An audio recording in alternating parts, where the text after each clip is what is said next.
জীবনে সফল হওয়ার মূল মন্ত্র কি জানালেন মৌ? একজন শিল্পী হওয়ার আগে একজন মানুষ হিসেবে সুশৃঙ্খল জীবনযাপন সবচেয়ে গুরুত্বপূর্ণ বলে মনে করেন অভিনেত্রী সাদিয়া ইসলাম মৌ। তিনি বলেছেন, আমি খুব সুশৃঙ্খল জীবনযাপন করেছি, সেটার ফলও পেয়েছি। আমার সন্তানদেরও সময় ডিসিপ্লিন মেনে চলতে বলেছি। সম্প্রতি এক বেসরকারি টিভি চ্যানেলে দেওয়া সাক্ষাৎকারে তিনি এসব কথা বলেছেন। অভিনেত্রী মৌ বলেন, জীবনে শৃঙ্খলা না থাকলে কোনো প্রতিশ্রুতি রক্ষা করা সম্ভব নয়।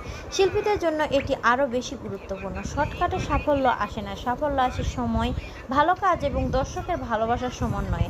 আমি সেরা হওয়ার কথা বলবো কি করে? আমি শুধু আমার কাজ করে গেছি। শর্টকাটে কোনো কিছু সাফল্য আসে বলে আমি মনে করি না।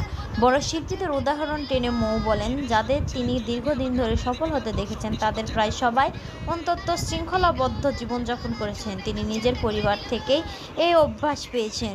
প্রবীণ অভিনেতা আজিজুল হাকিমের উদাহরণ দিয়ে অভিনেত্রী বলেন, তার সঙ্গে কাজ করার সময় তিনি সবসময় পরিকল্পনা অনুযায়ী কাজ করতে দেখেছেন এবং কখনো বিশৃঙ্খল আচরণ লক্ষ্য করেননি। বর্তমান সময়ে বিনোদন জগৎ দিয়ে সাদিয়া ইসলাম মৌ বলেন, এখন আগের তুলনায় সুযোগ অনেক বেড়েছে, যদিও প্রতিযোগিতাও অনেক বেশি।